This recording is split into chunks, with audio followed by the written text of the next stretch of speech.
ಮೇಲೆ ಲೋಕಾಯುಕ್ತ ರೈಡ್ ಆಗಿದೆ sir, Ballari hospital ಮೇಲೆ ರೈಡ್ ಆಗಿದೆ ಸರ್. ಈಗ ನಾವು ನೋಡಪ್ಪ, 4 ಜನ ಮಹಿಳೆಯರು ಬಾಣಂತಿಯರು, ಈಗ 5ನೇದಾಗಿದೆ.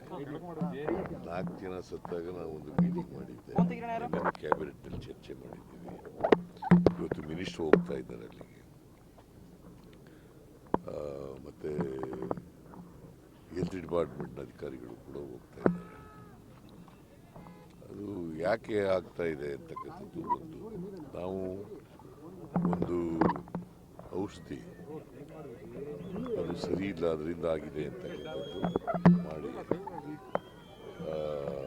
ಇವನ್ನ ಸಸ್ಪೆಂಡ್ ಮಾಡಿದ್ದು, ಯಾರನ್ನ, ಡ್ರಗ್ ಕಂಟ್ರೋಲರ್ ಸಸ್ಪೆಂಡ್ ಮಾಡಿ, ಅವ್ರು ಯಾರು ಔಷಧಿ ಸಪ್ಲೈ ಮಾಡಿದ್ರಲ್ಲ ಅವ್ರನ್ನ ಬ್ಲ್ಯಾಕ್ ಲಿಸ್ಟ್ಗೆ ಹಾಕಿ